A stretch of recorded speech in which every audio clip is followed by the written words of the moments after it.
Hey, my name is River. This is episode 1 of Renovating an Abandoned Hunting Cabin. This is the cabin. I'm the renovator, and this is going to be a big project, so it's definitely going to be multiple parts. I'm going to start out by giving you a little bit of background on what I'm doing here, what the project is, and giving you a tour of the property as is. Sitting on the porch right now. So, the story of this cabin is that it was built in the 90s by a religious Luddite Christian family. There was 4 of them. There's the parents and then 2 boys, and they wanted to live completely off-grid. They used rainwater catchment system for their water. They had 1 car that they would use to take to town occasionally. I don't know what they did for work, but they built this cabin and lived here for about 10 years.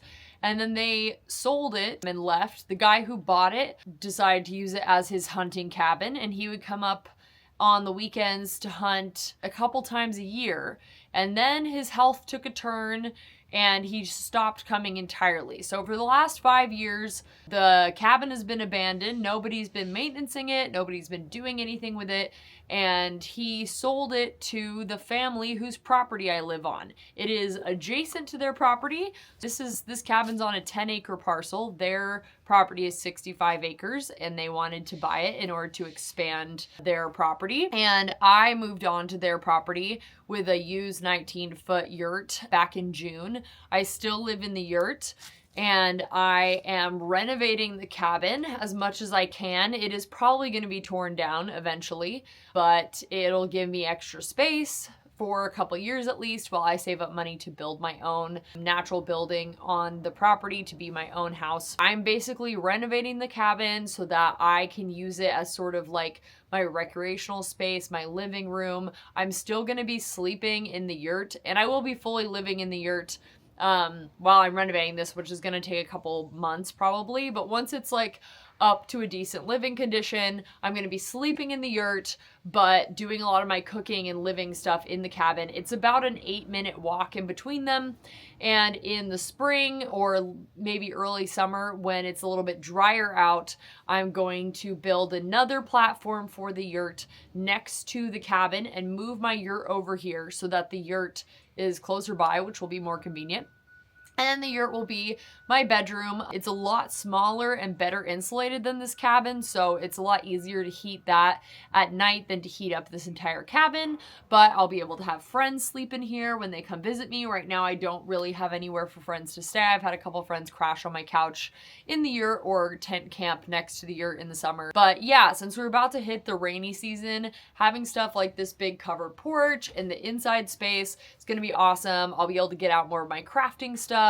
I'll be able to have more of my stuff out. I have a lot of stuff that's in boxes, and I have to go in like a little like outdoor storage thing next to the yurt, and I have to go switch it out, grab stuff. So I'm really excited to have more space. And I'm also the type of person who sees abandoned and dilapidated buildings and wants to fix them up and give them love. That's just my special, I don't know, weird thing about me. And there's also a huge kind of abandoned orchard that's on the property that the original family set up. The trees need to be pruned. There were some amazing Asian pears that were produced this year that I was eating. But yeah, I really liked the movie The Secret Garden growing up, and that's kind of what it feels like out here. Everything is just waiting to be uncovered.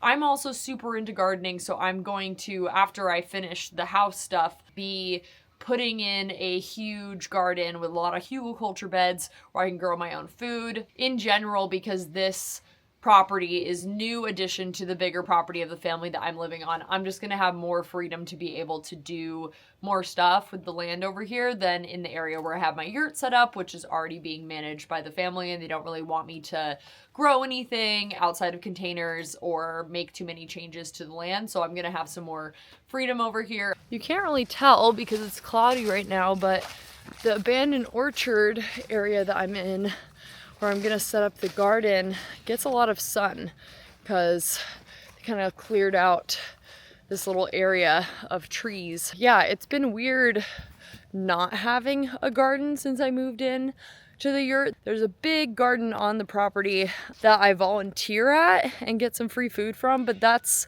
if you're a gardener, you know that it's different volunteering in someone else's garden versus having your own garden. And yeah, at the place that I was renting with my ex previously in Seattle, I got the go-ahead from our landlord to tear out the lawn in the back and put in a whole garden. I did, you know, get help from my ex, but it was my idea. I designed it. I did a ton of the work and a lot of the maintenance and put a ton of love into it.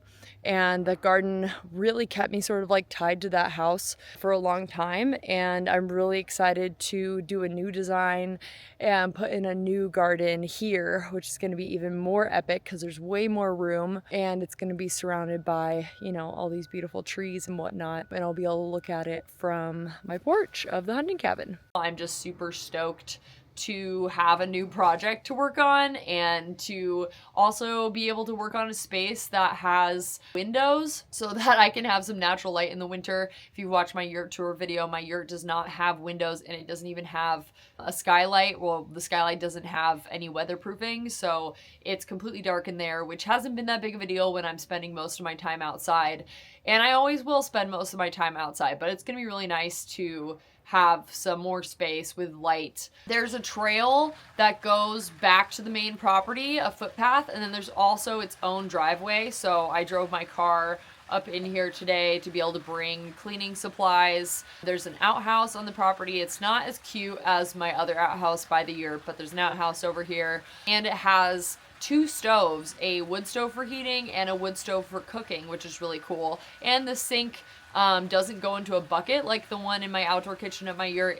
It has a pipe that goes out under the house. There's a lot that needs to be done. I need to clean the roof. The owners of the property might help me put a new roof on and new siding on. I need to clean out the gutters and put in, actually just probably completely replace the gutters so I can do rainwater catchment over here. The floorboards are rotting from a leak by the front door. That's gonna need to be fixed. There's a lot that needs to be fixed, but first I'm just gonna work on cleaning it out so that I can move my stuff that's in storage into here so it's more easily accessible and be able to start hanging out in here. There's a lot of mouse poop, so I'm gonna mask up.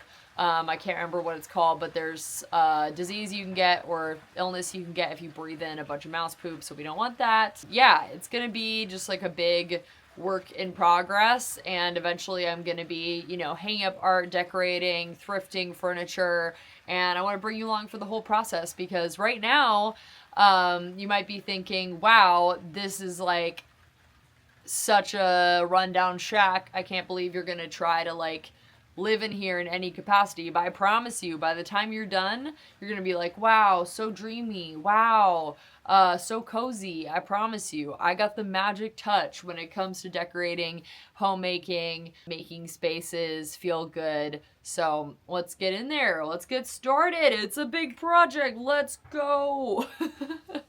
Okay, thank you for being here and I'll see you in the next video.